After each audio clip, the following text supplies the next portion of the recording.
Trace Thompson, as Thompson just has to throw it away. As it was 3rd and 4, so 4th down coming up.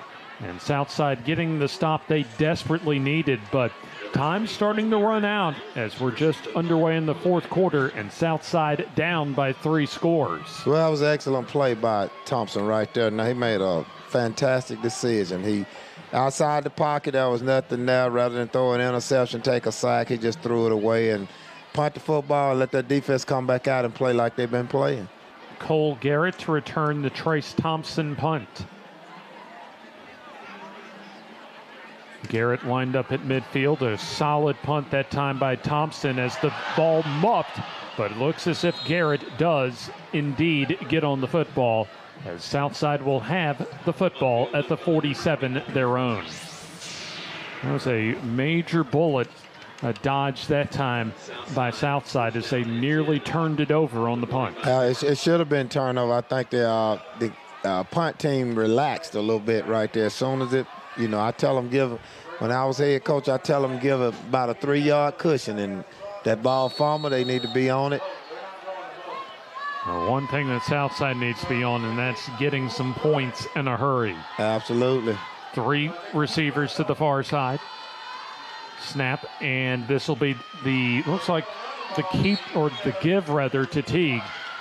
As he'll get back to the line of scrimmage. In fact, gets lucky to get back to the line of scrimmage. Well, Etowah just stopping that zone read. The quarterback got the option to give it, or he can pull it and run it himself, and Etowah just eating it up.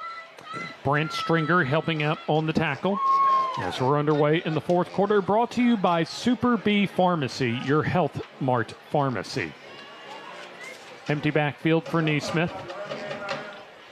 As he'll drop to throw under pressure, as he will escape 2 tacklers and just gets it away as that is incomplete. And it was almost complete, James. It was a great throw right there. I mean, he had it in his hand. I thought that ball was just going to be thrown away, but somehow Neesmith was able to find Scotty Moats. And hit him right in the hands. I'll tell you what, that was quite an impressive play that time by Neesmith. Right there, he's in the grass right there, and if you look, when he makes the throw, excellent throw.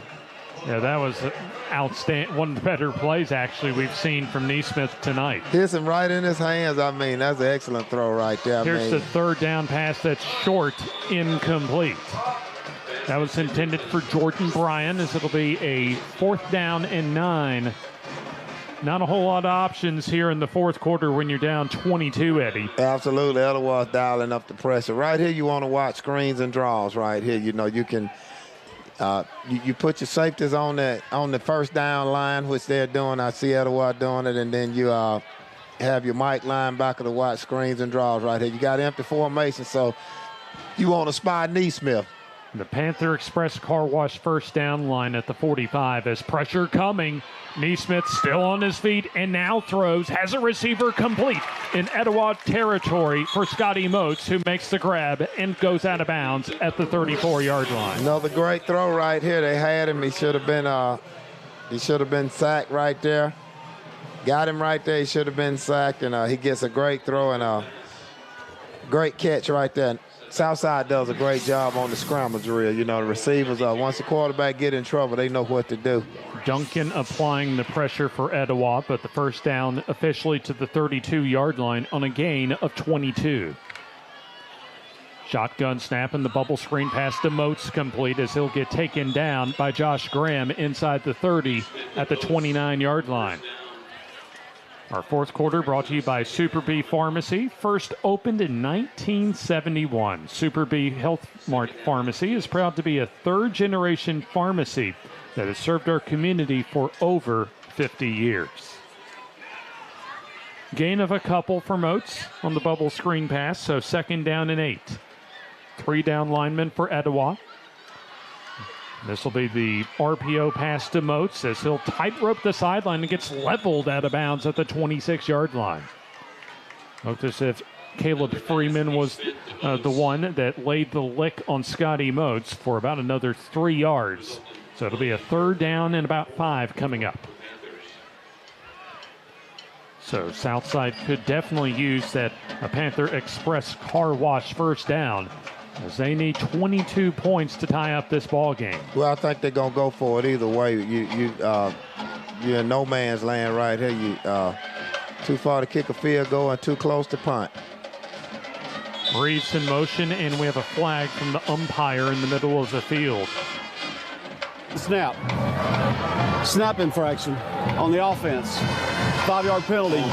Replay third down. Jacob Strunk, the center, moving the ball early. We've seen that about 3 times between the two teams tonight. Absolutely. And again, like I said, I think it's uncharacteristic of Southside. You know, I think they're up to maybe 7 or 8 penalties already. So from a 3rd and 4, it's now 3rd and 9 from the 31 of Etowah. And once again, we have the umpire. Looks like the same infraction, Coach. False start on the offense. 5-yard penalty. Replay third down. The center moving the ball early before officially snapping the ball. So from a 3rd and 4, 2 penalties on false starts make it 3rd down and 14. And again, you want to watch screens and draws and, make sure you get a little pressure on them. You know, I wouldn't play no soft coverage. 4 down territory for Southside. Here's the RPO pass over the middle, complete inside the 30 to about the 28-yard line. For coming out of the pile that time is Jordan Bryan, who also comes up a little gimpy. That's a quick slant right there. They tried to catch him in the middle. They thought maybe they was going to get a blitz, but Southside didn't blitz. Or check that. That's Bennett Reeves on the reception, and it's also the man down for Southside with 9:45 to go. So they'll spot the football around the 27-yard line. As Reeves in quite a bit of pain down on the field. Looked like he rolled that ankle when he stepped in and got tackled. Looked like it. Yeah, let's go and take this injury timeout here on the FNN High School Football Game of the Week.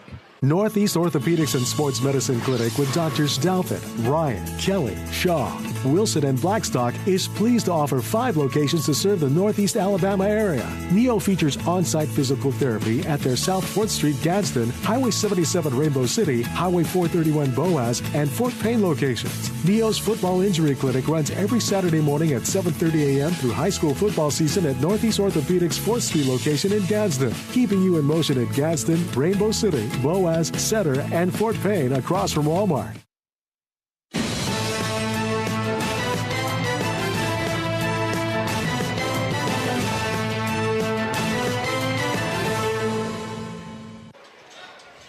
Bennett Reeves coming off the field, the tight end for Southside, is 4th down and 5 on the way after a 9-yard pass completion from Neesmith to Reeves on 3rd and 14.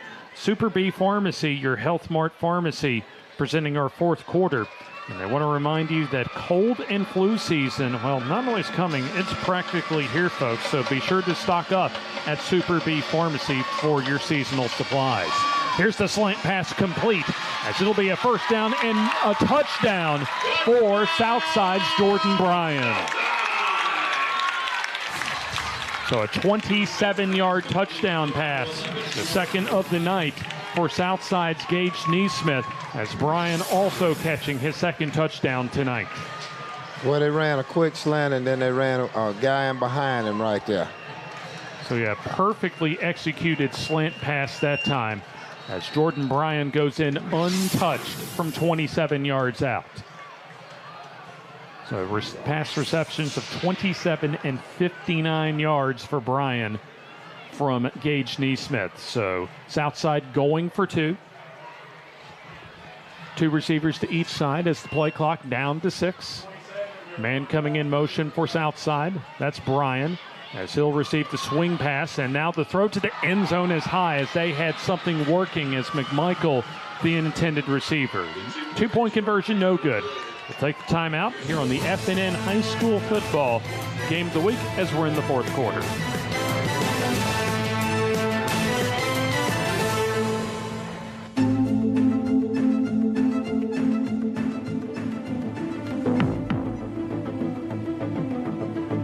Donald Trump and the MAGA Republicans represent an extreme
good Tuesday evening, and welcome into Struts Wings in Oxford for the FNN Tuesday night high school football coaches show. Jim Jacobs, Joe Medley, over here James Hardy, fresh off of week 0. We've dispensed with that nonsense, and now we can get to some serious numbers, right? Is week 0 like a week without sugar? Is that? It might be. It might be. Okay. Is it as good as week 0, though? Yeah. Oh, man. Well, anyway, welcome in. We're glad you could join us tonight. We have a jam-packed show for you that we'll get to in just a minute on the lineups. But before we get into that, as we do each and every week, I thought we'd go back and just kind of revisit week 0 and what stood out to us. And, Mr. Medley, you get to go first. Well, there's a game.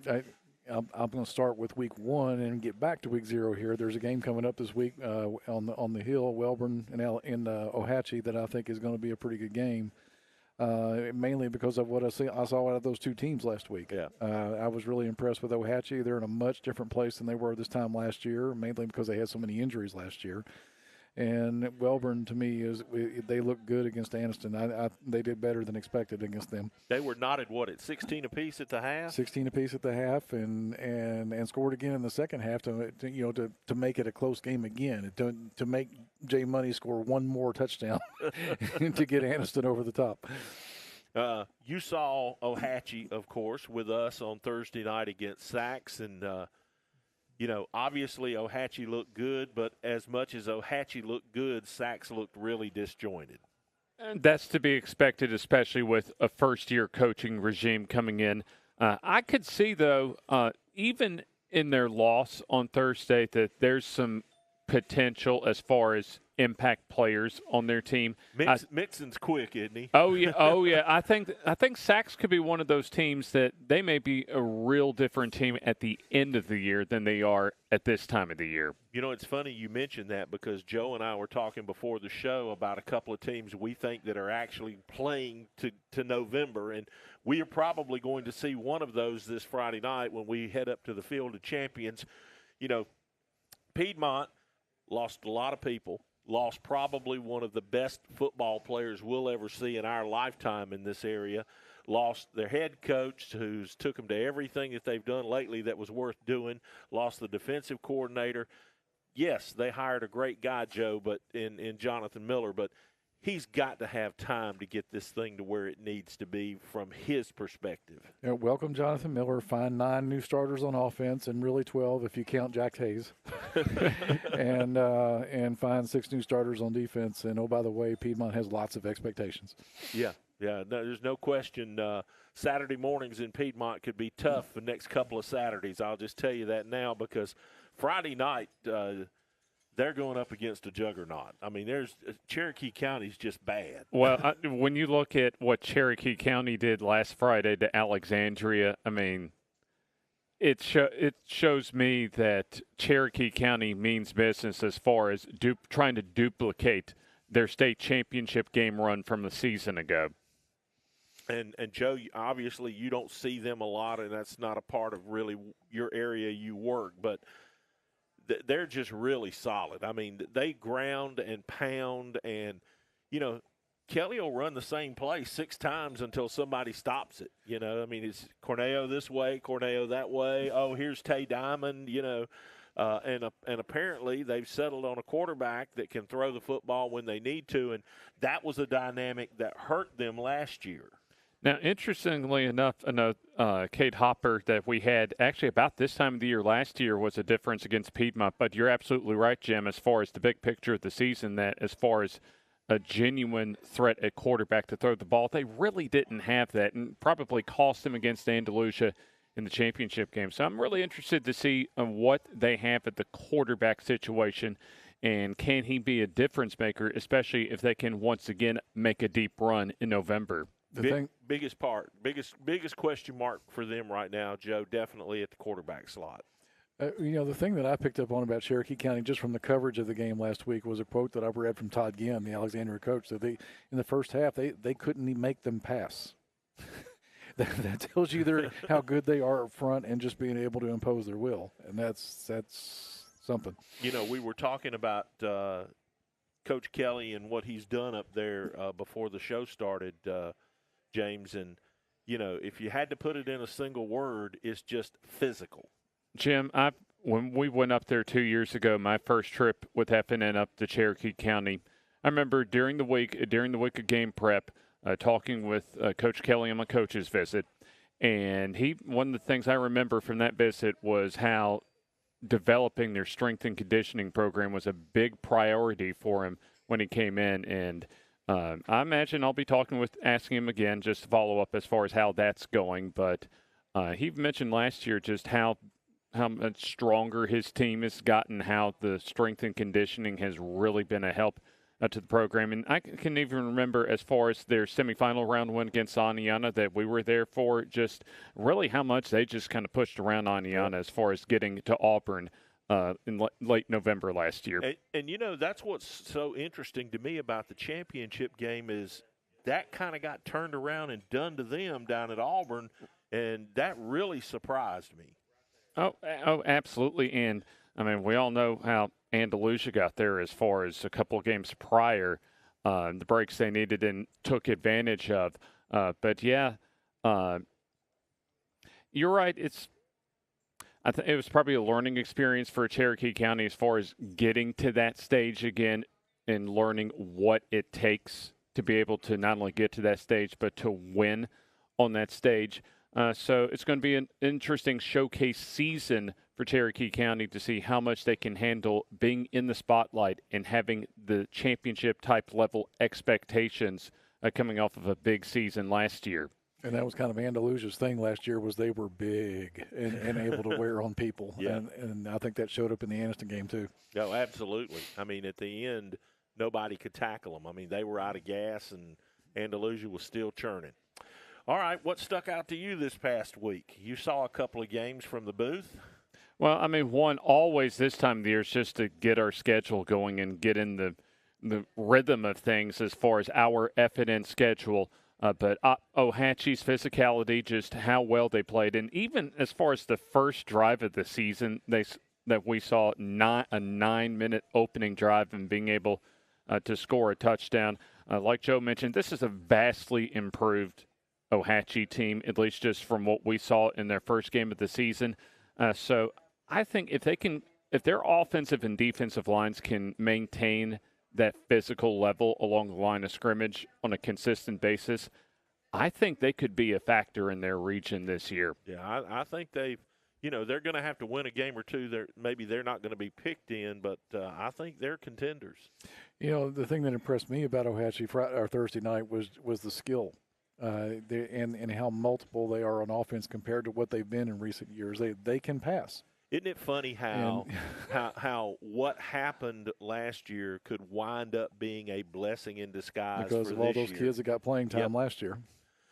Sometimes you got to sacrifice to get where you want to be. And Ohatchee obviously, when they got some of their people back last year and got healthy, they were able to do enough to still squeak in that number 4 slot. But this year, I think a lot of people are going to be talking about the Indians for the top of the conference. Yeah, I'm really impressed with Roberson, the quarterback. And you don't see too many 6'5" quarterbacks in high school, and he can throw it. We'll find out a lot about Ohatchee, though, this Friday night when they go to the Hill, because we know how Walter Welborn is at home.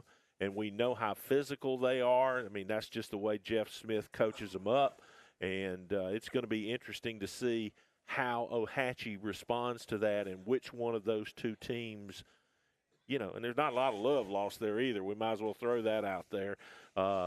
It's going to be real interesting to see how Ohatchee comes out in that one. It may be one of those things where it's played ends up being the difference. Being a slight difference. Absolutely. Well, for me, I hate to say this. I hate to use my time to talk about Rush Probst, but I'm going to do it. This guy, I just don't understand.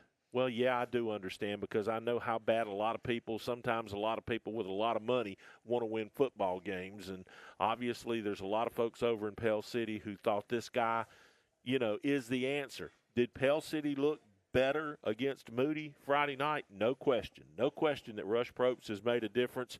But, my God, when you hire in all the quality of coaching that he's hired in, how could you not be better? I mean, they couldn't go backwards Yeah, and a substantial investment Yes. was made in that program, all the way down, through the ranks of the assistant coaches. Jake Welch went from Alexandria to there, and when I talked to Todd about that, and Todd, you can't blame him. When they come throwing you that kind of money, yeah, you're going to do it. So, that's but and the thing I've told people with Rush is.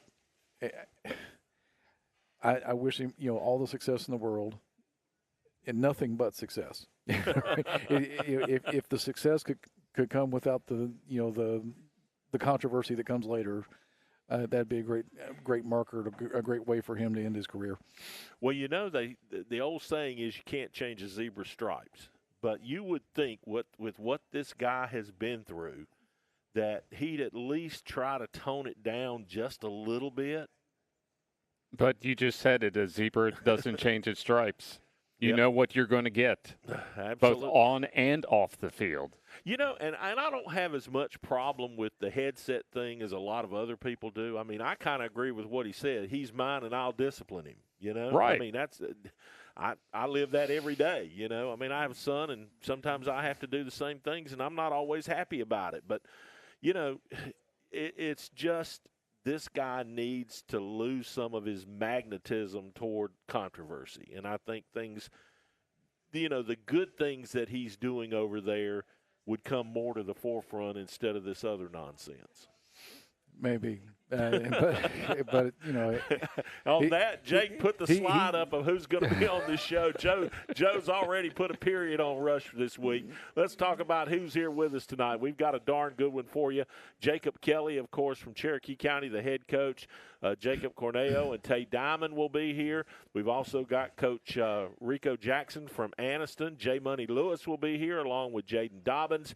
And, of course, we have our player of the week, Kaide Garrett from Ranburne, along with Coach Bailey, sporting a beard, I might say, or tell everybody about, and he'll tell you why here and coming up in just a couple of minutes. We're going to grab our first break, and when we come back, we'll get started with our guest lineup tonight here on the Tuesday night High School Football Coaches Show. We're coming at you live from Strutt's Wings in Oxford. Don't you go anywhere. We'll be right back.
And welcome back to Strutt's Wings in Oxford, the FNN Tuesday night high school football coaches show in full swing now. And we welcome our first guest to the table this evening, Coach Stephen Bailey of the Ranburne Bulldogs here, coming off a big win over White Plains to get the season started, and a quarterback who had a pretty good night. He did. He had a good night. I was proud of him, proud for him. and it was a big win for us. So we're glad to be here, and thank you for inviting us. Oh, it's always a pleasure to have you guys come up the interstate and join us here for some wings. All right, what's this all about? Well, come on, tell me now. I lost the top, so I figured I would grow it down below. And, I can relate. Yeah, it happens, doesn't it, Joe? Yeah, you two are kind of twins. There's a Bugs Bunny cartoon where they got like a curler, like pull the beard down and the hair. There you go. Yeah, we need one of those. yeah. All right, tell us a little bit about your team. What's the season looking like? I mean, as things get started. I mean, I know you haven't played much, but Right. you know, where are you at this point? Well, we're old finally. We got a pile of seniors, 13 of them. Good many juniors with 11, I think is the number. So we're filling the roster with experienced players, and that's typically pretty good for our size school. So we're excited about that. We had a great summer. Had a lot of returning starters, 8 on both sides of the ball. I thought we had a good jamboree showing as far as when we played our ones. We were trying to build some depth in that deal and still trying to build some depth throughout the year. But, Friday night we played hard. We didn't play great, but we played hard, and we got a lot of room for improvement throughout the year. I was there at the Ohatchee Jamboree, and the talk around there was that this may be the best team that Ranburne's had in a while. I think we've got a chance to do that. There's still a lot of time to go and a lot of room to get better, but we've got a chance to be okay. Well, obviously, you guys have to navigate a pretty tough region that's got some really solid teams in it. We saw Vincent this past Friday night over at Ragland, and they look pretty good. And, B.B. Comer looks good to everybody no matter where you look or how you look at him, and got a kid in Kamar Harris that is just a beast. So we've been dealing with him for 3 years. Are you ready for him to graduate, Coach? Yes, absolutely. Talk a little bit about your region and how you think your team has to navigate it to be where you want to be in November. Well, it's an uphill battle for sure. You mentioned 2 of them, and Isabella's just as good as the other 2. Right. They've got a lot of guys returning, so they're going to be hard to beat. And then the team that we lost to late in the season, Thorsby, they've got almost everybody back. So it's an uphill battle. We've got to be better every week that we play. We get Comer really the first one of those 4 in the region, so we'll see where we are at that point. Last year we got to Vincent, Isabel, the Thorsby stretch, and had a little injury situation pop up, and so it hurt us going down the stretch. But if we can stay healthy, I feel like we can compete and try to get in there. Coach, is everybody playing for second or third in this region other than maybe Comer and Vincent? Well, it's hard. Or Isabella even. You got to mention them. Yeah, it's hard to say that you're not as talented as those teams are. But, it's a long season, and 2A ball is 2A ball. You get some of those guys that banged up and don't play at the right time, things like that. All kind of things can go on. So we'll see how it plays out. But those 2 are very, very talented teams, and we'll have to play really well to be on the field with them.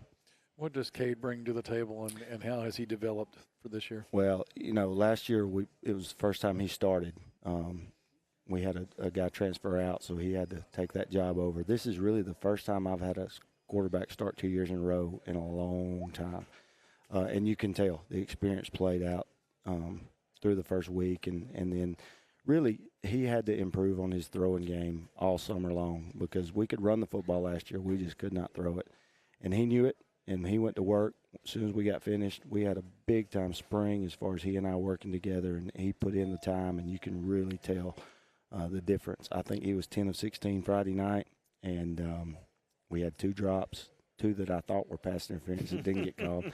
He probably missed on 1 ball, and that will just elevate our offense completely. I mean, last year we scored 7 on White Plains, and we go 31 this year. And the difference is we were able to stretch the field and move the chains in times when we had to have the ball thrown. And looking at his stats too, Coach, it seems like he was as effective running the ball as he was throwing the ball for you. Well, he's that type of athlete. He's really a runner first, and he's just worked his tail off to be able to throw the ball effectively. And I'm just so proud of him to be able to accomplish those tasks and to be here with you guys and get this honor this week. He's deserved it for sure. Yeah, we talked about the beast at B.B. Comer. You had a beast up front last year in Carson Hall, and First of all, just have you heard from him since he's gone to Air Force Academy? Yeah, how's he doing? We talk once a week at least. Carson calls or I call, and he's doing great. You know, he's getting into the flow of things. He told me probably 2 weeks ago when they started practice, he said, "Coach, I'm just a blocking dummy now." I said, "Well, you're a pretty good-sized blocking dummy, and you'll be okay." Carson's a great kid. You know, we love him, we miss him, but he's going to be successful no matter what he does. He's just a hard worker, great attitude, and I think he'll stick it out and make a player out there.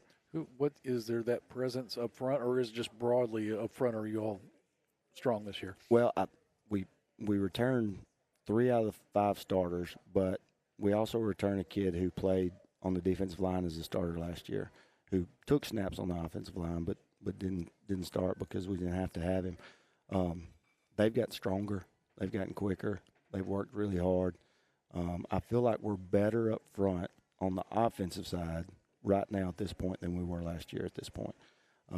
Now, we miss Carson, obviously, but he was a bigger force on the defensive side of the ball than he was on the offensive side for us. So we'll see how it plays out, but I feel good about our guys up front. Coach, you know, can't let you get away from here without talking a little bit about your home field advantage. You guys have one of the most unique stadiums with student sections. I mean, those kids get up there and start blowing bubbles and stuff, and things get crazy down there. It's exciting, and we've added a little feature to it this time. Our superintendent got us some LED lights with all the colors and the flashing, and boy, it was an atmosphere Friday night. If you like atmospheres and high school football, you've got to come see Ranburne play at home. You know, we started the coin toss off with purple all around and a spotlight on the coin toss, and the kids come out and the lights are flashing and the fireworks are going off, and you know, when we score or when we make a big play, those things do all kind of tricks, and it's fun. You know, our kids are fired up about it, the students are fired up about it, and we enjoy high school football at Ranburne, Alabama. Got to get down there and see that for sure. All right, well, I guess you'll get to put some of that on display early when B.B. Comer comes in, in 2 weeks? We'll see if we can make the lights go off. I got a feeling Kamar can run in the dark. Well, we may turn them off and see if he can. Coach, thanks so much for joining us. We're going to get Kaide in here and do his award after a quick break, but best of luck to you guys this season, and hopefully we'll see you somewhere down the road between now and November. Thank you. We appreciate it. All right, Coach Stephen Bailey of the Ranburne Bulldogs. We'll be back with Kaide Garrett and make our trophy presentation for this week's Realty Pros Player of the Week for Week 0 coming up next here on FNN.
Back in the Coach's Show from Struts Wings here in Oxford. Jim Jacobs, Joe Medley, and this week's Realty Pros Player of the Week, Kaide Garrett from the Ranburne Bulldogs, who had a pretty impressive night against White Plains. You're the stats guy. You remember him?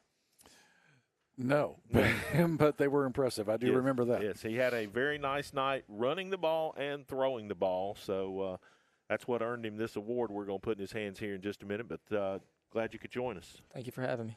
Talk a little bit about the game Friday night and, just a little bit about how it all went for you. Well, we went in there and did what we knew how to do and play football and be physical and play hard every play. Coach talked about all the things you did during the offseason to improve your passing, and take us through that. Well, I worked hard every day to go through the motions, the footwork, just everything. We'd go after school every day and have at least 30 minutes to throw every day with receivers and do that every day, repeat the process. Did you work with anybody in particular, or whoever wanted to stay? No, I mean, like a quarterback person. Did Coach you work Bailey. With? Okay. Coach Bailey. All right. Well, he said basically you were as close to perfect this past Friday night throwing the ball as you could be. He said thought maybe only one ball didn't go where it needed to go. Yes, sir. So do you get in a zone? I mean, what's it like to go out and have a successful night like that? I mean, do you feel like the game slows down for you? Just tell us a little bit about what it's like to have a successful night and some of the mechanics of it. Well, honestly, I feel like it doesn't really slow down. I feel like it goes faster. Like it just goes by like a blur. Yeah. Like you make a great play and you just get back up there and do it again. You know what I'm saying? Just keep going hard every play. Tell us about some of the guys that catch all those passes this year, how they're looking. They've been doing really great. The 7-on-7s, they performed very excellent, catching the ball, running great routes. I think our 2 wideouts are Ty Bolin and Kalen Smith. We had Rhett Williamson, but he's hurt, and we have Truett Ward. Now, you brought some of your teammates with you. I don't know if you picked them or Coach picked them. It was your choice. I don't know if he told you that or not. But who's here with you tonight? I got both my guards. All right, up front. Trey Ertzberger. Protect the quarterback. I got Trey Ertzberger and Jayden Benefield. All right, you guys get up and come on over here and get in the shot real quick so we can make sure your moms and dads. Want me to give them yeah, you can jump off real quick if you want to, and we'll get them in here. Come on over here, guys. You can walk in front of the camera. We do it all the time. Just have a seat there, and y'all can just kind of share the microphone. All right. So, how good is this guy? Huh? Well, you got to hold it up and talk to it now. He's the greatest. He's the greatest. Well, come on. You can say something about him, huh? Best quarterback ever. You obviously didn't prep these guys for this, did you? Not very well, I guess. So, how many times have they let you get sacked so far? None this season. They're doing great. None so far? Well, that's why you guys got to eat tonight. All right, here's a question I know you both can answer. What flavor wings did you get? Honey barbecue. Honey barbecue. I got a burger, but I would have got honey barbecue. All right, honey barbecue. And you? I got lemon pepper. Lemon pepper. Good deal. All right, well, hey, and one more quick question. What do y'all think about Coach Bailey's beard? Looks good. Huh? I like it. Well, you would. What do you think? I like it too. He shakes his head at the microphone. That's great. Well, listen, guys, thanks a lot for coming. We have something for you, Kaide, to take back to Ranburne. We think the purple's kind of cool. What do you think? I appreciate it. It looks great. Player of the week, and here's the remote control to turn it on and off, and you could even make it change other colors. How about that? That's cool. Thank you. All right. Kaide Garrett, our FNN Player of the Week, presented by Realty Pros from the Ranburne Bulldogs. We're going to grab another break, and our next set of guests will join James, Joe, and I here at the table when we continue on the FNN Tuesday night high school football coaches show live from Strutt's Wings here in Oxford.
Back on the Coaches Show here at Strutt's Wings in Oxford. Jim Jacobs, Joe Medley from East Alabama. Sports Today. Yeah, it's EAST, right? Yep, that's if we had an acronym, that would It'd be it would be East. Okay. And, of course, to my left, this guy needs not a lot of introduction because he's pretty popular up in the center area. Coach Jacob Kelley of the Cherokee County Warriors. And I guess the last time we saw you in a media atmosphere, other than the interview and stuff that I came up and did, you guys had just knocked the lights out on Aniana and booked your ticket to Auburn to play in the state championship game. What's life been like for you since that night? Black Friday was pretty good, to be honest. That was a good night for us. We had a good week of practice that week, and you know it's now that the football season and we got our first week behind us, and you know the kids just played really, really good.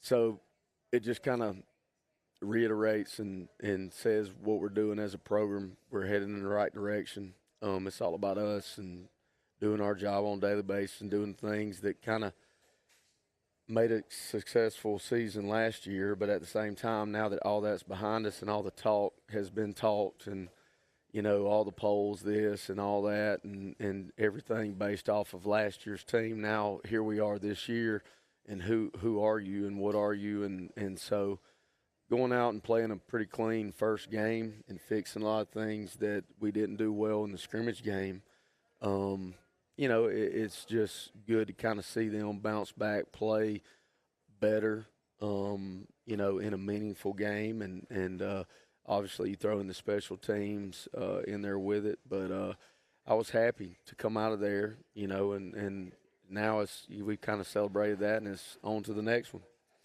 You know, Alexandria is obviously not chopped liver. They've got a history, and they've been to the 5A playoffs every year with this current staff. And I read a quote from Todd Ginn that said that they couldn't make you guys pass in the first half. What does that tell you about how far you guys have come along physically and were just able to impose your will? Well, I mean, you know, it's not that we, I guess, didn't want to pass. We were 0 for 1, and you know, I think we had some guys open. We just didn't hit it. But, you know, formation-wise and the stuff that we did in preparation for Alexandria, you know, it's just like when we see the looks that we like in certain sets, obviously we're going to be run first because we feel like that gives us the best chance to hold on to the ball, gain yardage, and everything, you know, kind of sets up off of the run. But when when Jacob's got 13 carries for 150, so you can do the math, and then Tay's got 4 carries for almost 100 yards. You can do the math, and then you do Keyshawn Woods in there, and he had maybe 5 for, you know, over 10 yards a carry, and then you throw in the 2 quarterbacks that got reps, and they had limited carries, but I think Tittle was maybe 2 carries for almost 50 yards, and then Carson Chestnut goes in, and he's got 2 carries for about 30 yards. It's just you mix up the things and the looks, and then you look at the O-line. I mean, they did a tremendous job the other night of just staying on their guys, cleaning up the penalties that we had before, because we didn't have a holding penalty or any really penalty other than jumping off sides one time. So we cleaned up a lot of things, but we just got the looks that we anticipated. Obviously, we didn't have a lot of film on the guys because they didn't have a spring, they didn't have a scrimmage game, and so you kind of look at things that they've done in the past. Obviously, their personnel was different than last year and the year before and whatever, but you know, kind of the coaches and the schemes, you kind of look at what they've done kind of in situations, and then try to line you up and give yourselves the best chance to be successful. And then, you know, from the defense side of the ball, we just got after them. You know, you know, they do different things. They're traditionally kind of a wing tee. They can get in the gun and run the wing tee plays, the bucks, the traps, the waggles, and stuff like that. And so, you know, and then the assistant coaches that I have, they did a great job of just getting prepared and then being good teachers to the kids of what their job is and do your job. And so, you know, Alexandria, like you said, they're a traditionally great football team. It's been my first experience playing those guys, but a lot of the people in center, like they grew up, that was their biggest rival. My kids' grandparents, my kids' parents, from the mid-'90s all the way to about the 2009 teams before reclassification kind of moved Alexandria up. They used to be in a region game. And it was like region championship almost every year in Coach Curry's days and then Coach Johnson's days. And it was like that. And I actually ran into Coach Curry at the gas station, and we probably talked for 45 minutes, and Alexandria was a topic of discussion because he remembers those games. And so it was just fun to talk to him. But it was a good season opener. I mean, Alexandria brought a tremendous crowd. You know, anytime in game one you got both stands slap full, but you also got standing room only around, you know, it just helps a whole lot. So that's a good gate game. And so like I said, it was a good night last Friday. We're done celebrating, so we're right into preparation for this coming Friday, but it was a good one. Let's move on to the next rival this Friday night, the Piedmont Bulldogs. You got that monkey off your back last year at home. The game probably wasn't as close as the score indicated it was because you guys kind of imposed your will most of the night, but it was a one-touchdown game. Now you get to go on the road and see if you can do it at their place. Talk about Piedmont just a little bit and maybe your thoughts on them with the coaching change and everything. Well, you know, last year, I'll tell you this. We were breaking down our film, you know, and what we always do is we kind of look at last year's game too. So we see, you know, what they were last year, how many guys they got coming back, kind of build our scout report off of that, and then look at what we did to, especially with when they're similar coaches. Now they're in a different situation, whatnot, but we watched last year's game. You said we played awful, awful, especially early on, and I think, you know, the mental part of that is our guys get so amped up in the past that I don't do a good job of just relaxing them and making it about just them. And I remember at halftime last year me losing my mind and because we were playing awful and we had the film and we were up. Like we were I think it was 7-6 at halftime, and I couldn't believe we were even winning. And so we kind of changed in the second half. We started playing a little bit better, and we were able to come out there and just I think that game helped us just from overcoming adversity situations, sudden change situations, because, you know, we fumbled and they ran it back early in the third, I believe it was, went up 14-7. And, you know, it was just kind of a back and forth game, you know, like a prize fight, so to speak. And so just to show the kind of resiliency of coming out on top, I think it helped us later on. Obviously losing to Aniana was another thing. But, you know, again, you look at how we were personnel-wise. We won that game, but we didn't fix personnel issues until Aniana.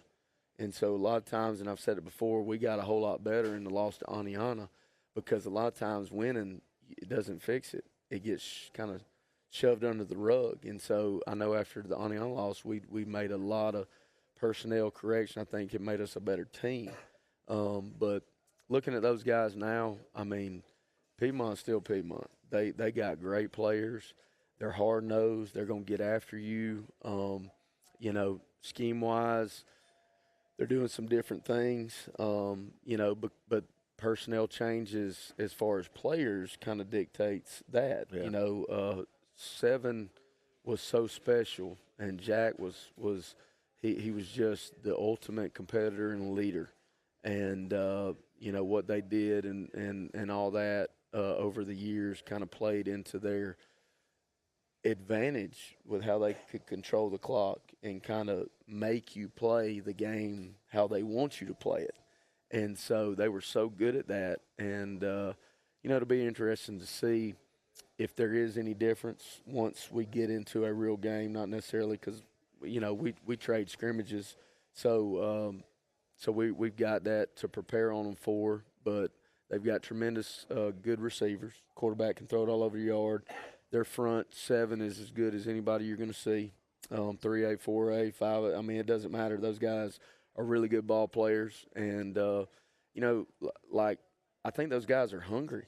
They've got a lot to prove because, you know, they've went through the entire talking season of all this went on over there, and they're tired of hearing about it. And I have no vested interest in that. And I know that those kids are ready to go. They're ready to prove something. And so that's what our guys know is they're facing a team that's hungry for what's coming in 23, and they're going to hit you in the mouth. And so that's what we've kind of been trying to get ready for Friday night. Just tell us about how Jacob has developed coming into this year and what makes him a special player. Well, he's the ultimate competitor as well, but he is so coachable, and he's a sponge. And, you know, since the day he walked in for the first time, I mean, we can go over numbers, but, like, day one, he was under 200 benching and power cleaning. He was under 350 squatting. And those numbers are drastically different. I mean, he's well over 300 on bench and power clean. He's over 500 on squats. His agility, his speed. He's just, you know, whatever, anything, everything, and he stays ready. Like he's always ready to do whatever it takes. And you know, you can do certain things and coach him up, and in a couple of reps, he's mastered it. And it just everything is so much quicker for him as far as the learning curve when it comes to ball. And then, you know, just on Friday nights, he turns into the ultimate warrior. I mean, realistically, it's a good comparison because he just loves the war, and that's what you want in a player and a competitor. You know, Coach, when I was up for our visit for the magazine piece, you used a phrase when we were talking, and I'd like to kind of close with maybe getting you to speak about it a little bit. You said, I think it was, be about it. What's that mean? So I started, I mean, it was just kind of a hashtag that I started when I was at Cedartown. And so when I moved back to Cedartown, which is where I'm from, Cedartown, Georgia, my first year, you know, I was going through the program and everything was be a dog because we were the Bulldogs. Yeah. And growing up, red and black, everything was kind of like UGA. Glory was their fight song, whatever. And so everything was be a dog. And so somehow my second year there, I got to chirping with my players, and I was like, I'm tired of hearing y'all talk. All y'all want to do is talk about it. I wish some of y'all would be about it. And so anyway, the players kind of started chirping it back at me, you know, and so it just turned into one of those hashtags. Then, you know, fast forward to a year later, I take the head job here at Cherokee County. And so from day one, it was like, guys, we ain't going to talk about it. We're going to put the work in. Don't come in here talking about what you're going to do. Don't tell me, show me. And at the end of the day, be about it. Be about your work, not what you're talking about. Be about what your work is. And so that's kind of driven in our DNA. It's posted all over the walls. It's on our every hashtag, and that's generally what it is. And it can go in all different directions. And you know. I get made fun of it every Thanksgiving and Christmas and everything. It'll be in my stocking, and it'll be from my mom, and my mom will put, you know, be about it, you know. And so everything, my family has a good time with it. Mr. Tittle has a good time with it, you know. You know, he really wanted to be here tonight in your place. You know, well, that, right? I'm sure I had to bump him to the second team. Well, he might be on the comments right now. Who knows? He's probably live tweeting it. He might be. He'd probably be about it right now. Bobby Tittle. He texted me last night and he said, I didn't get an invitation. I said, you know, Coach, we just don't have room. Yes, he would be a good one too, because you know he's just a program guy. Yeah. You know, he was at band practice yesterday. He was at volleyball games today. They kicked off their home opener today. He's just the ultimate program guy, and he's done a great job at bringing the whole group together. It's a great faculty to be in. He's a great man. and we have too much fun every day in what we do.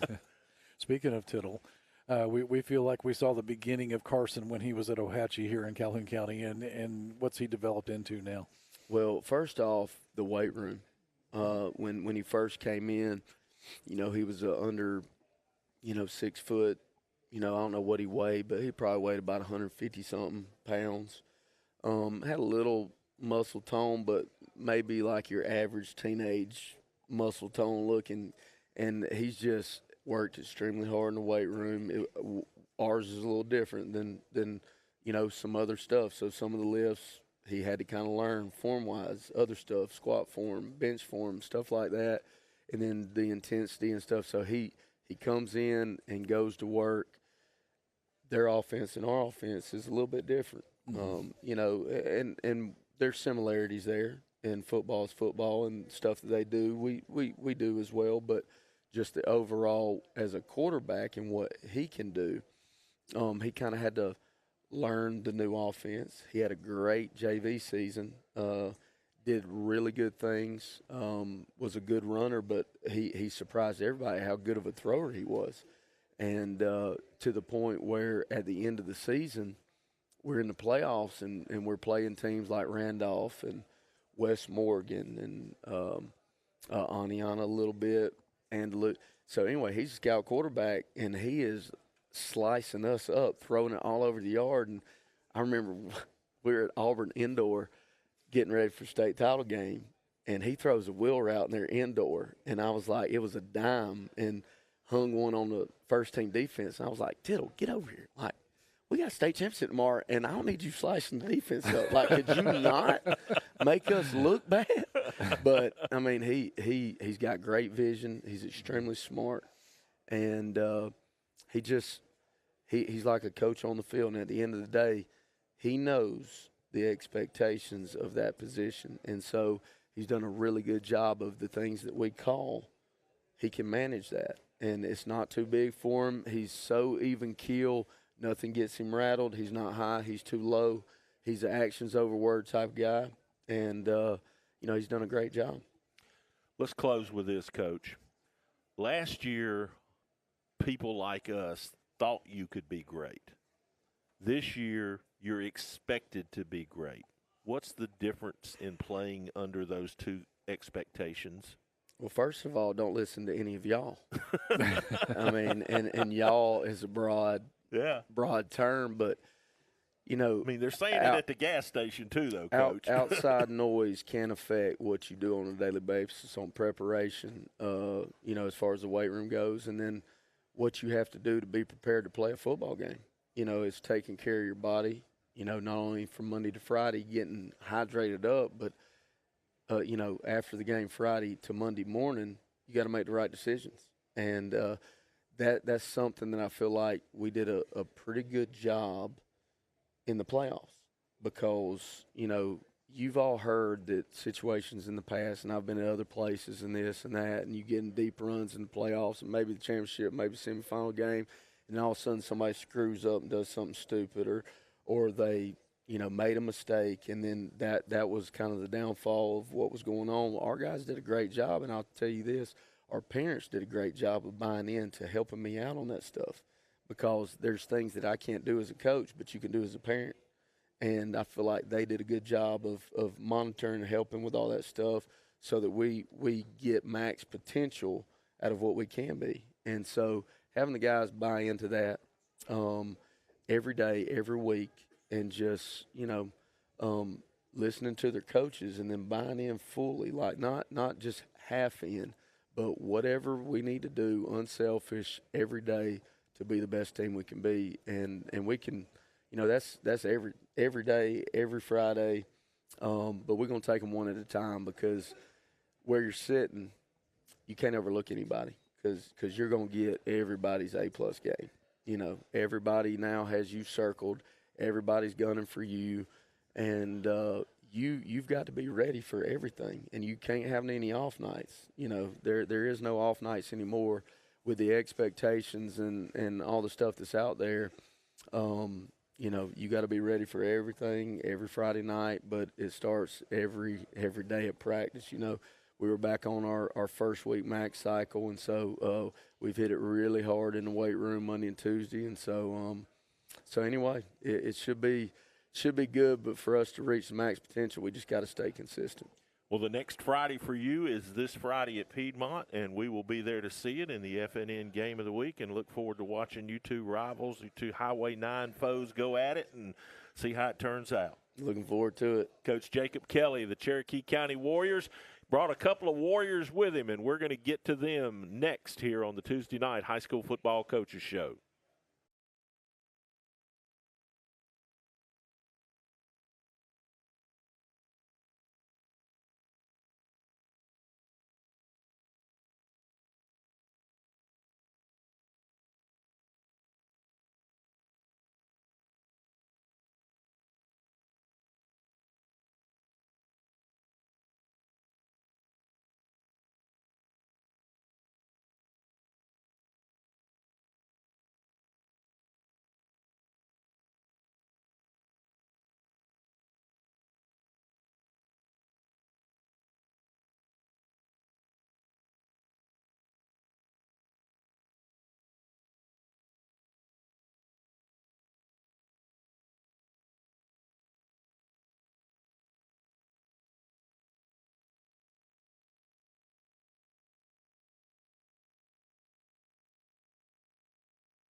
And welcome back to Struts Wings here in Oxford for the FNN Tuesday night High School Football Coaches Show. And pleased to be joined by a couple of Warriors, and not using that word loosely here. Of course, to my left, Jacob Cornejo, and to my right, Tay Diamond. Tay, a member of the 24 All-Star team from last year, and of course, Jacob on the cover of this year's FNN preseason magazine called Kickoff 2023. So, guys, welcome to the show. Glad to have you, and let's just relax and have some fun. How about it? Yes, sir. All right, first off, I want to know how many people have said something to you about being on the cover of the magazine? Everybody in my family, pretty much. Everybody at school. There it is on the screen right there. How do you think he looks, Tay? He looked amazing. Can he really cut like that? Yeah. Well, he did, and a lot of people don't know, but our photographer that took that picture, we did it during the day. I guess you guys had just finished practice or something. Oh, yeah. And then, of course, we made him dress full, and it was some kind of hot, wasn't it? Oh, yeah. You can see the sweat. And what was funny is I kept waiting for Jacob to ask Lynn, how many more times are you going to make me do this? Because you were sweating. I mean, he was working you, wasn't he? Yeah, he was. I mean, that is a full stop motion photograph right there. There's no pose to it. So just wanted to kind of get that out of the way. You ready to sign some autographs when the hard copy comes? Yeah, I guess so. You think he will? Do you think he'll sign? Yeah, I think he will. All right. Listen, Coach Kelley was telling me you guys have been together since. I think he said the Ravens. That's our Pee Wee team. Yeah, that's our Pee Wee team. So that you guys have been playing together that long. Oh yes, sir. Yes, sir. So are y'all like best buds or just good teammates, or I mean, you hang out at his house, he hang out at yours. I mean, what's the deal? Yeah, we ain't best buds. We brothers. Like all of us on the team. Yeah, we all brothers on the team. Guys, talk a little bit for me about the expectations that I'm sure everybody around town is talking about for this team. I mean, you guys came so close last year to getting that blue map, brought a red one home, and it's almost like nothing other than a blue one's going to satisfy anybody this year. How do you guys deal with that? Oh, yeah, like we're all pretty hungry for it. I mean, all this other talk about us and our expectations, like we don't really pay attention to it really. Like we just take it one game at a time. I feel like we don't really pay attention to expectations. Like Jacob was saying, we just one game at a time, just, I don't know, just one game at a time.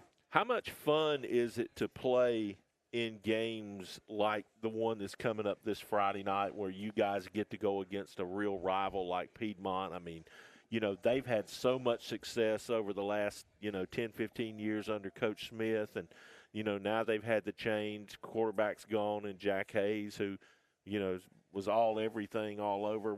What's it like playing in a game like that? Just the atmosphere is completely different from any other regular game. Like there's a lot more expectations. The fans are going at each other. The players are going at each other. The coaches are going at each other just to win that game because it's that close of a rival. Tay, how many friends do you have down in the Piedmont area? I got a little bit. I got about 5 of them. Yeah. Yeah. So who are some of the guys on the team that you know? I know Cole Wilson, Ishmael. Ish Bethel? Yeah, I know Ish Bethel. I know Davion Stitz. I know Riley Pinto. Riley Pinto, yeah. I know him. Demetrius Owens, I know a good bit of them, yeah. So how much do you guys kind of really get into, it's your buds, it's your friends. I mean, y'all are really close. I mean, what's it like to play in it, just to play against those guys? Oh, yeah. It ain't no buds on the field. When we get on the field, it ain't no buds. Yeah. Oh, yeah. Battle of Highway 9. Yeah, Battle of Highway 9. This who control Highway 9 right Oh, here. yeah. Well, you guys got that monkey off your back last year at home, but now you get to go do it at the Field of Champions, which is pretty hallowed ground. Those guys don't give up home losses very easily. Talk a little bit about going down there and playing. I feel like it's gonna be a big challenge to us because they ain't gonna want to lose on their home field, but at the same time, we gonna get the dub. Oh yeah, everybody on our team knows that it's a big game. Everybody knows the expectations that Coach Kelley expects from us. How intense is he? How intense is Coach Kelley? How intense is, on a scale of 1 to 10, how intense is he? I don't even think you can put it on a scale of 1 to 10. There's been times where we've been sent home from practice just because we just messed up on something. Oh yeah, it ain't no scale for Coach Kelley. No scale. It's oh no, it's snap of a finger. All right, so when you guys do something that ticks him off, what's he do? I mean, what how does he motivate you guys through something like that? Honestly, I really can't say it, but he just gets onto us and he gets into our stuff for real. Yeah. It ain't PG-13. It ain't PG-13 for sure. But obviously, it's been a process that your entire team has responded to, so it's got to be good. Oh, yeah, he's preached it so long, and he's put it in our heads. Definitely. Yeah.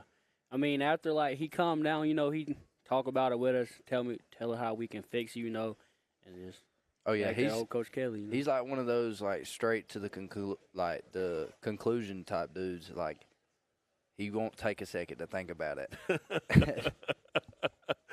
All right. Well, games. Obviously you guys had a big game against Alexandria to open the season. You got the game we've got Friday night at Piedmont. But looking on down the schedule, what's one or two that you're really looking forward to? Aniana.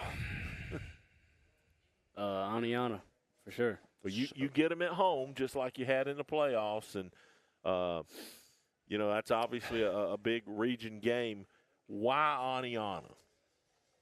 It's just ever since like we played them last year, like it's just the level of intensity between both of us. Like I mean, it's just crazy.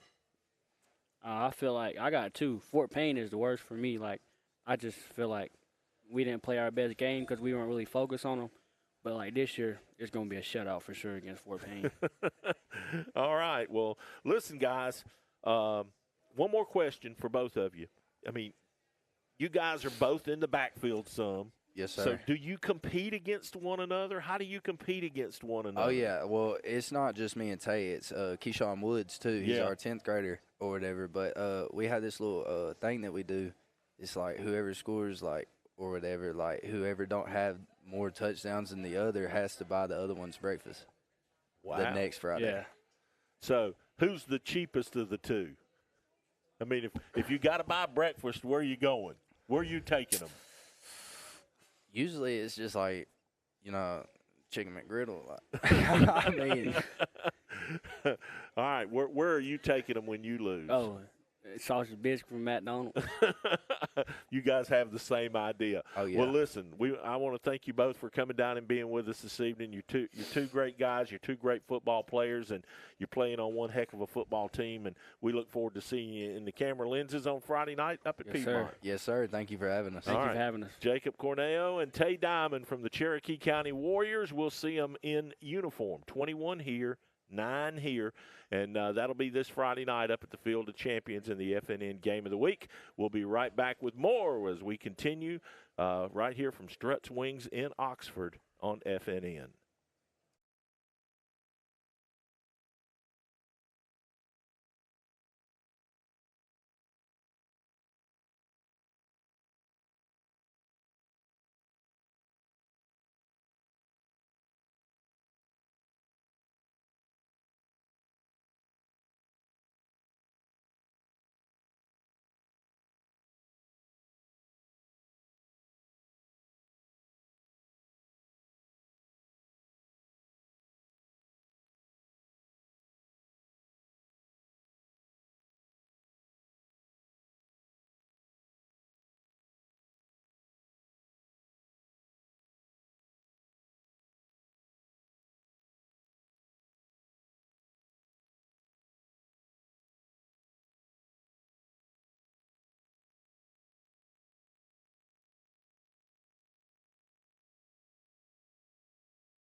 Welcome back to Struts Wings here in Oxford, rejoined by Joe Medley and James Hardy here at the table. And unfortunately, guys, we're going to have to pull an audible on Anniston tonight. Just got a text from Coach Jackson that they're not going to be able to join us. And, James, Joe, that really doesn't surprise me because it's a huge game for him and this team coming up on Friday. I'm sure their focus level is off the chart. Yeah, plus, I mean, they ate last week, so. But, no, they came back. They were here last week. Yeah, we're going to start calling them the here when you're not supposed to be, not here when you're supposed to be guest right. of the Tuesday night coaches show. But we'll get them back in here. I mean, no problem with getting J Money and Jayden and Coach Jackson in. Hopefully it's after a big game down in Andalusia this coming Friday night. Mm-hmm. Joe, they're pumped off the chart about taking this trip. I don't know that they ought to be, but they are.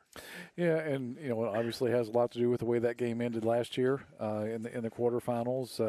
I think that a lot of Anniston folks are still living that game, and it was in many ways a de facto state championship game. If you think about the talent that was on the field and in the lead that Anniston had, and then as we talked about earlier, Andalusia last year was a team that could just wear on you with their size, and I think that probably played a role. And I know people talk about some play calls in that game, but Andalusia was state champion for a reason last year. Now, this year, I'm sure there's a lot of emotion on for the Anniston side of it, especially. But these are two different teams. Yeah, this and year. I think, James, they're going to have to be really careful going down there, not being too jacked up, and sometimes that leads to mistakes early. Oh, absolutely. They have to go real focused and have to limit mistakes, especially playing on the road when it comes to a hostile environment and going against a home team.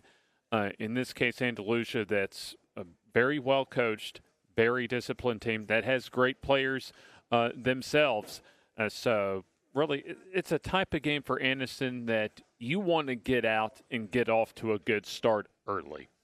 Yeah, I think so too. Probably more so than the game last year. But, Joe, if you're Andalusia, it's a good way to kind of measure where you are at this point. I mean, obviously they're both not the same teams they were last November when they played, but, Anniston hit them with everything that you could hit somebody with, and Andalusia was able to get up off the mat. I'm sure they're going to want to, not be in that position again this Friday. Yeah, and the biggest difference, I think, between the two teams from last year to this year is both of them graduated some of that size up front. And so – and on Anniston's side too, there's a lot of different skill guys. I think it's possible. I'm not familiar with Andalusia's personnel, to a great extent, but I think it's possible that Anniston will have the best player on the field in J Money Lewis, who last week against Welburn was essentially Deion Sanders and Devin Hester in one body.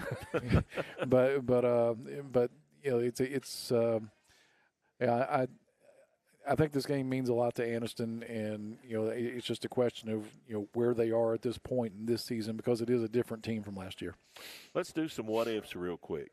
What if they go down there and get whitewashed? What's that going to do to the rest of their season, you think?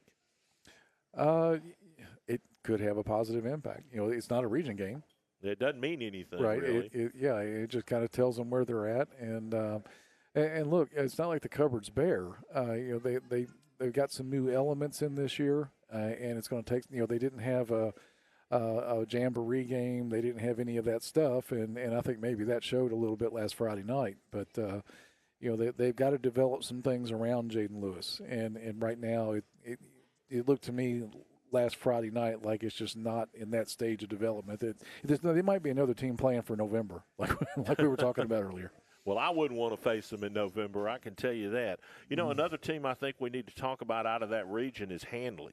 I mean, they served notice this past week, guys, that maybe there were some pieces missing with graduation and stuff, but they're still going to be hard to handle. They go take care of a pretty decent Valley team. They've got everything up front back, and that's when I vote in the Alabama Sports Writers Association poll, and I look at things in preseason, they send us these crib sheets on all teams from all over the state. We kind of share that with each other, and when I see a team was good last year and they've got everything back up front, to me that's a buy. To me, if I see they lost everything up front, that's a sell. That's the way I look at it. And I think that's a fair approach. Oh, absolutely. I mean, the offensive line. Obviously, it doesn't get, at least the sex appeal that the core skill positions like the quarterback and the running back and the wide receivers do as far as the average fan out there. But when you talk to coaches, that line of scrimmage is really offensively and defensively is where it all starts for them. And we've also got to talk about Jacksonville a little bit. I mean, they went on the road last week and had a very impressive win against a decent football team. And, Jim Ogle is Jim Ogle. Yeah, and they're a team that lost everything up front. But, it didn't show up on the field last week in terms of the results. So they're, Coach Clint Smith talked about in the preseason that they have this kind of weird cycle where they raise an offensive line and then they all graduate en masse, and then they raise another one and then they all graduate en masse, and now they're looking at a brand new line. But judging by what was on the field last week, they kept Mr. Ogle pretty clean. Well, I mean, I know it's early in the season, but I think the region title runs through Hanley. I'm going to bet on the team that has everything back up front initially, and plus they got their quarterback back. Well, and look at their schedule. I mean, they've got Anniston at home, they've got Jacksonville at home. I mean, it just all the pins line up for Larry Strain this time. I think if I had to pick an early season favorite for the region, I would agree with that. Yeah, no doubt about it. We've already talked about the offensive line. No.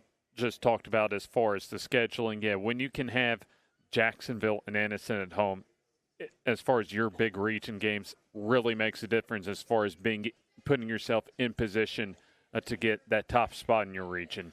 Well, and the other thing about Hanley, too, is you got to figure at some point somebody's going to emerge as that next star back from down there. I mean, Larry's kind of turned that into a plug-and-play situation. Yeah, and Jay Haynes, it's when he came onto the scene, you remember, like, who's that? Who's that? Well, he's the guy that took Tay Meadows' place. That ran for 476 yards against Jacksonville last year. So, and now he's at Clemson. So they've got those guys. All right, well, I'll tell you what, we'll delve into this week's schedule just a bit, but we're going to take another break, and when we come back, we'll talk about the games on tap this Friday right here on the Tuesday Night High School Football Coaches Show. We're live at Strutt's Wings in Oxford on FNN.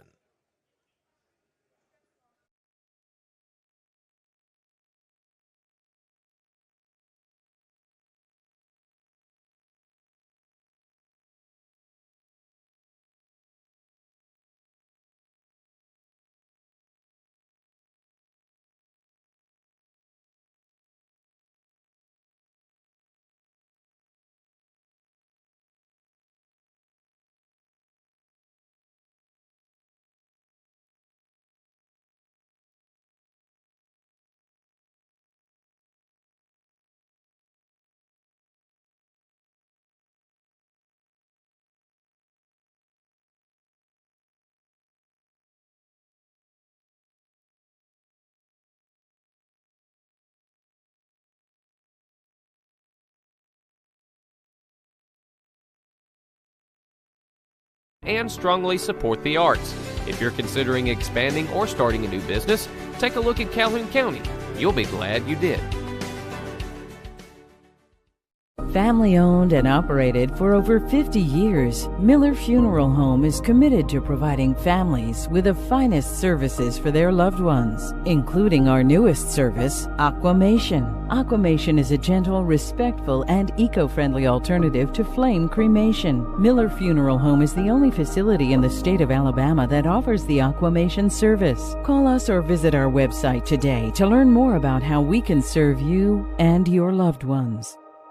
Your neighborhood Grub Mart is your one-stop shop for everything you need when you're on the go. Grub Mart features the best prices on Coke and Pepsi products and is the home to the 99-cent bag of ice every day. And Grub Mart is your exclusive home for the popcorn bucket. Purchase yours for only $5.99, then bring it for free refills throughout the year. And save every day with your Grub Mart Super Saver Card. When you're on the go, it's good to know Grub Mart has everything you need. Gas, diesel, and delicious Oleo donuts. In business over 78 years, visit your local Grub Mart today.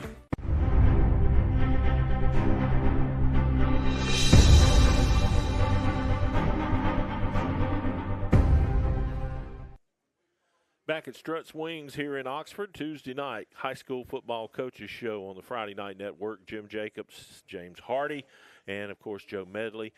Let us do a little house cleaning stuff here before we get into the games a little bit, because I want to talk about a couple shows that we've got that are going to start up this week that we've teamed up with the bunch at Average Joe Sports Talk.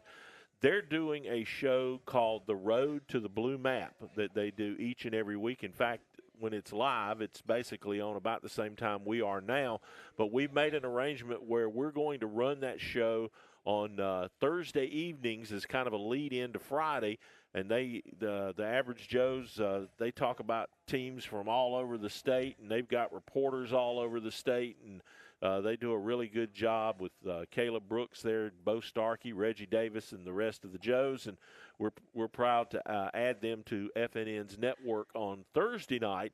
And then for Saturday morning, for those of you that just don't want to do game day, and it seems like there's becoming more and more of those, we've got a show with the Joes called the Saturday Recap. Now, boy, I tell you what, it took a lot of thinking to come up with that name, didn't it? The Saturday Recap from 9:30 to 10:30, and this is live, and it will feature Caleb Brooks, Bo Starkey, and from South Alabama, Corey LeBounty will also join the guys to talk about the key games from all over the state the previous night. So you can catch that on the FNN 24/7 Sports Channel 1 Saturday mornings from 9:30 to 10:30 the rest of the season. So glad to have those guys on the network with us as we progress through the 2023 season, our 13th.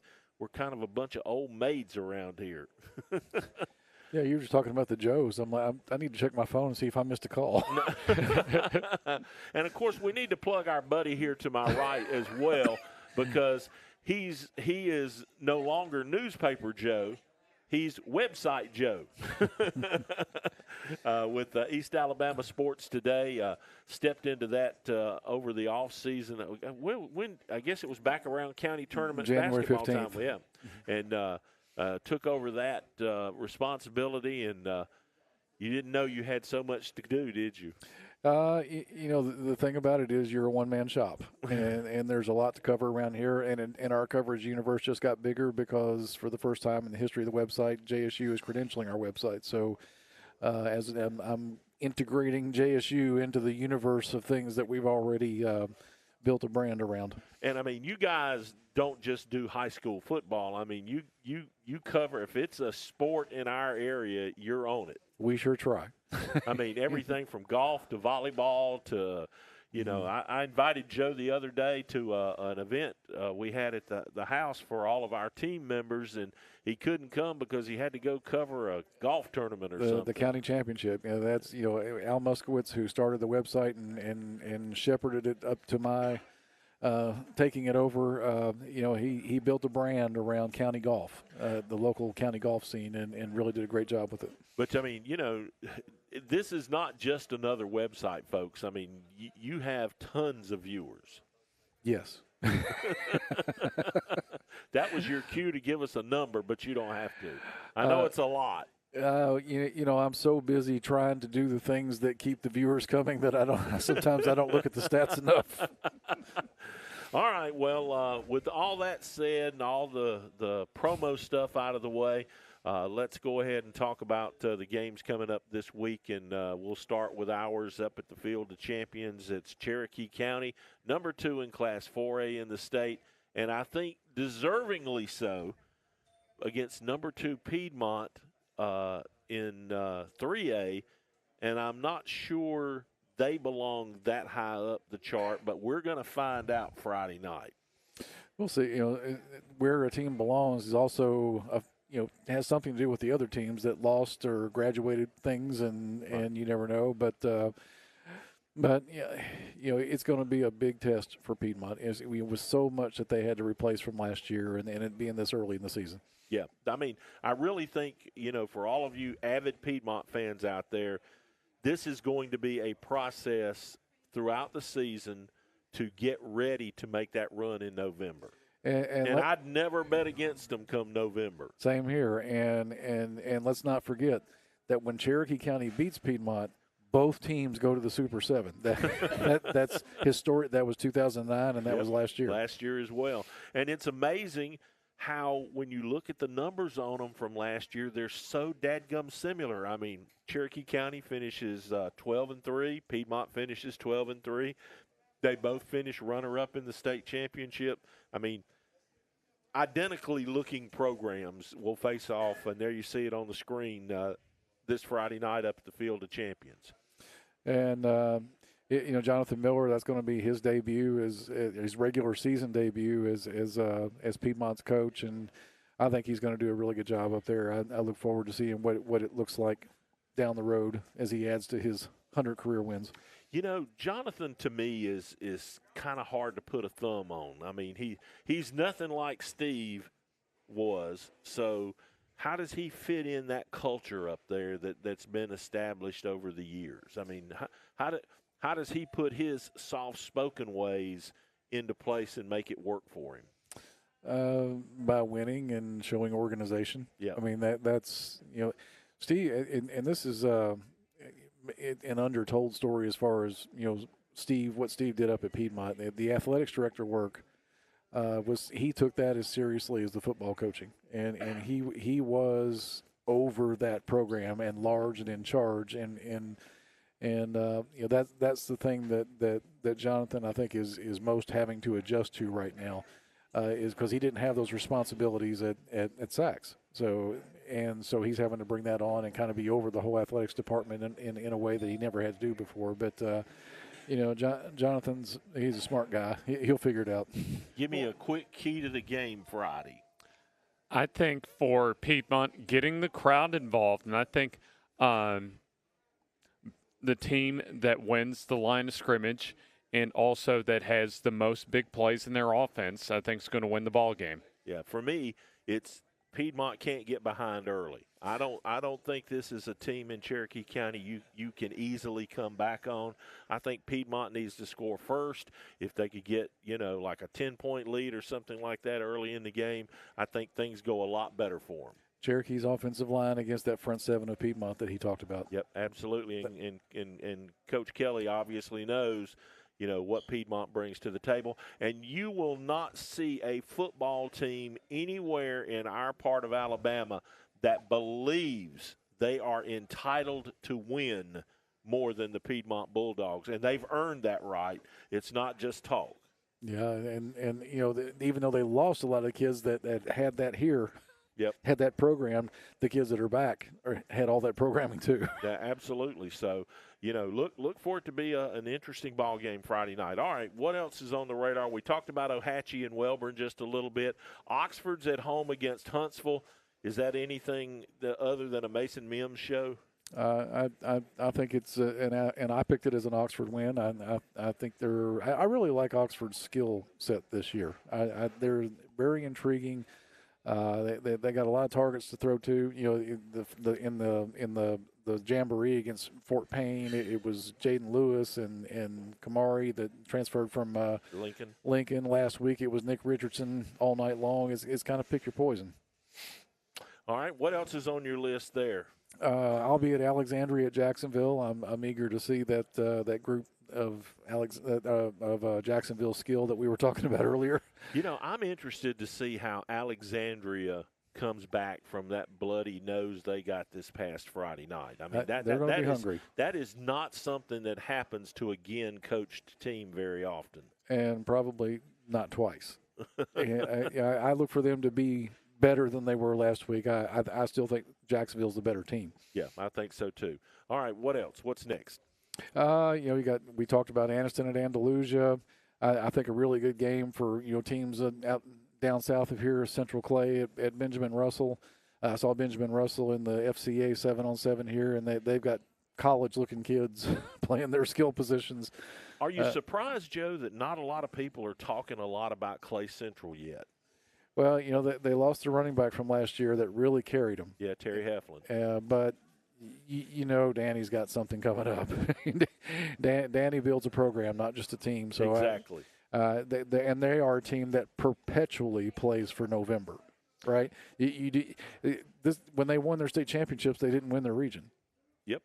So that's right. This is a team that plays for later. He's building toward the playoffs. He's finding his guys right now. But don't be surprised if come Friday night when the scores come out on the Bucks Island scoreboard that Central Clay has beaten Benjamin Russell. Don't be surprised.